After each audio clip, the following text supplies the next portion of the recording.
छौरी किया टार छी मंगला दूध पिलाई देन अपन वाला दूध पिलाई देन अपन वाला दूध अपन वाला दूध सुने रानी मन होई जाई तगे गुदा गुद पिलाई देन अपन वाला दूध पिलाई देन अपन वाला दूध अपन वाला दूध गे छौरी किया टार छी मंगला दूध पिलाई देन अपन वाला दूध पिलाई देन सुगिया के दूध पिलाई देन अपन वाला दूध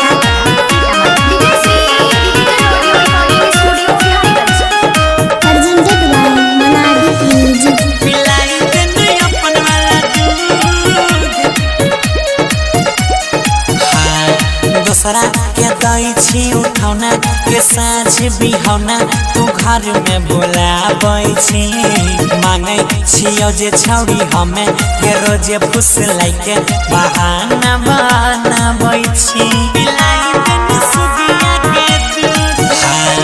दोसरा के दई छी उठौना के साँझ बिहौना तू घर में बोलाबै छी हमें मांगे छियो छौरी तारो जे फुस लाइके बहाना बनाबै छी पैसा आगे पैसा जोड़ी के देबो सूद पिलाई देन अपन वाला दूध पिलाई देन बहगे दूध सुगिया के गे छौरी किया टार छी मंगला दूध पिलाई देन अपन वाला दूध पिलाई देन अपन वाला दूध पिलाई देन अपन वाला दूध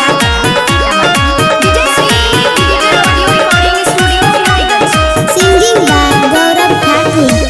पिलाई देन अपन वाला दूध करी है नहीं कोनो छेड़ खानी मिलाई है नहीं पानी खिलल छै जवानी गे बने नया बेनीर दैया गेले नहीं रुपैया बढ़े छै परेशानी के पिलाई देन सुगिया के दूध करे नया बे मन मानी मिला बे नहीं के पानी खिलल छै जवानी गे